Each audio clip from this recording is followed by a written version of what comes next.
My pulse raced at the astounding accomplishments of the mercenary known as Demon Lord. I forgot about my job and read everything I had on hand.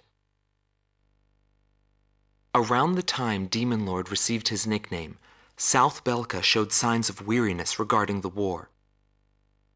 Because the region was set up as a defense line to protect the birthplace of Belka in the north, the people's dissatisfaction had reached a climax.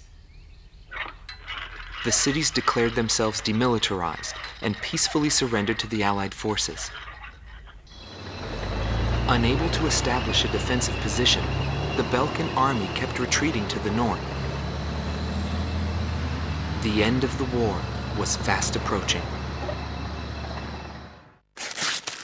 I was given an opportunity to interview the former aces of the Belkan Air Force. Back then, they were the masters of the sky, and they had also known him.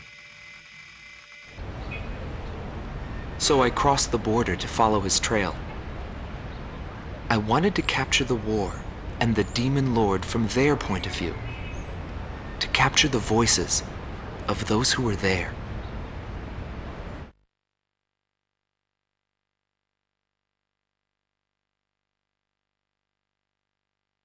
Bernard Schmidt, a man with the eyes of an owl. Grun Team Commander, former member of the Belkan Air Force. 10th Air Division, 8th Tactical Fighter Squadron. Fighting with distinguished service on the battlefield, he earned the title of Ace with his uncanny ability to adapt quickly to the flow of battle. I had a bad feeling while I was flying towards the round table. Why were they having problems down in 2 mercenaries? I figured it was just temporary chaos and it'd be over by the time I got there.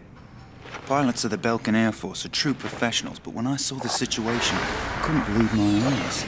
I thought maybe my IFF was malfunctioning. There were still 2 enemies on the radar. Everyone else in my squadron had the same reaction. This is really happening. Every now and then, guys like that appear on a battlefield. Someone special, you know?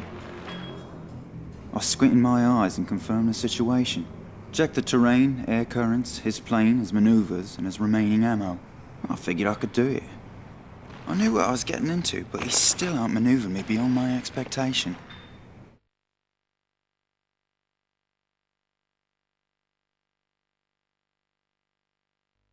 Gelb Teams Number 2, former member of the Belkan Air Force. 5th Air Division, 23rd Tactical Fighter Squadron.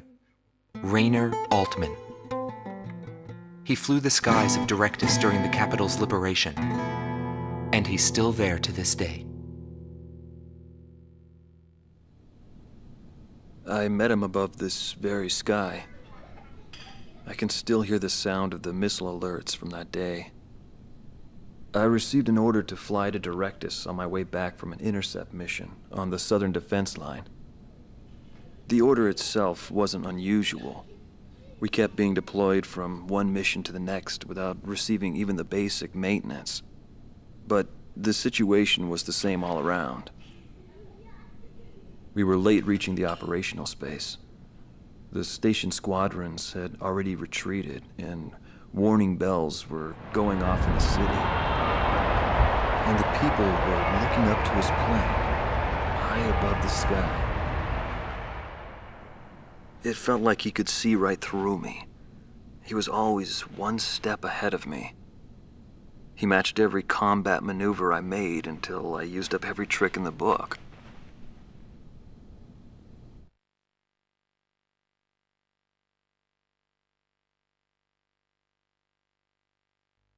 Schnee Team Commander, former member of the Belkan Air Force, 22nd Air Division, 4th Tactical Fighter Squadron. Eric Hillenbrand. He never had great ambitions.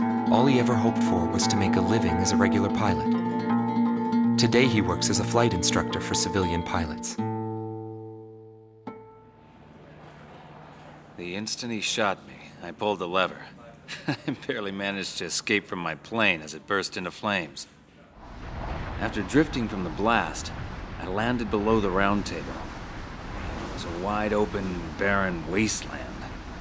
How long would I have to wait for a rescue party? Radio interference within the round table was fierce. the odds of a distress signal actually reaching anyone was low. I was at a loss for what to do. Anyway, I'd really gone out with a bang this time. I took that as a sign it was time for me to retire. But just then, I heard a roaring overhead. It was his plane. I was jealous of his calm flying form. Rather than wait for the rescue team, I began to walk toward the nearest base. I was driven by desire to get back up there and fight him again. Of course, it did take me 3 days to get there. Every time I flew with him, his skill stood out. He was unstoppable. He would ascertain the situation in an instant and change the tide of battle. He was born for combat. It was no wonder they called him a demon lord. That said, it was hell trying to keep up with him. Before long, everyone had taken notice of him. More and more would show up to watch him go off on sortie. Mercenaries or maintenance crew, it didn't matter. People wanted to burn his image to their memories. Hell, they weren't the only ones.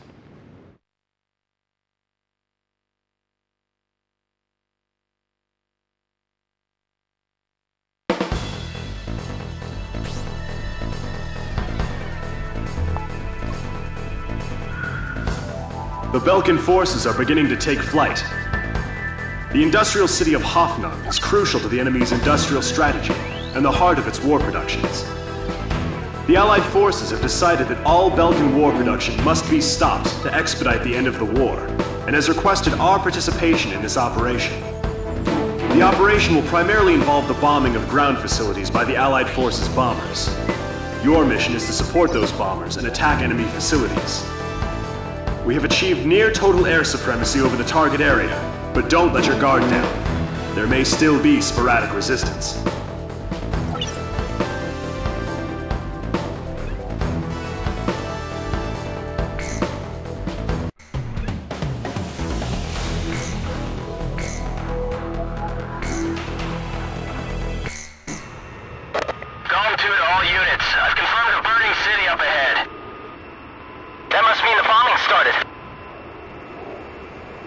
Cover the Allied bombers. Eliminate all ground and aerial threats. Let's move.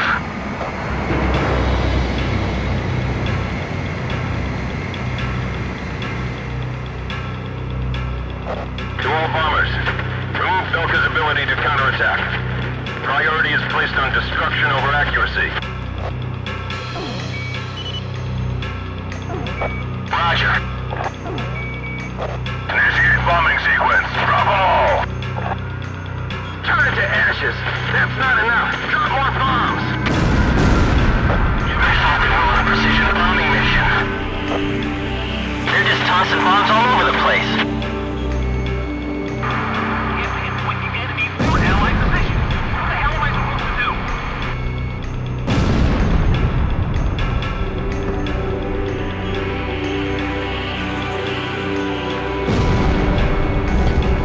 Guns destroyed.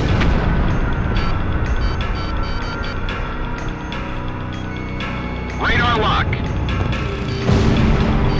SAM destroyed. Did they plan to destroy our entire city?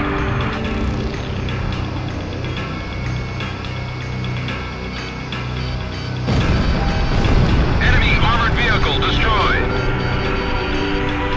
A tomahawk just hit the city. Are those guys serious? This is PJ. Something strange is going on down there. The number of burning areas just suddenly increased.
Nobody knew why they were fighting anymore. All I felt at that point was sadness for the world. That's why I...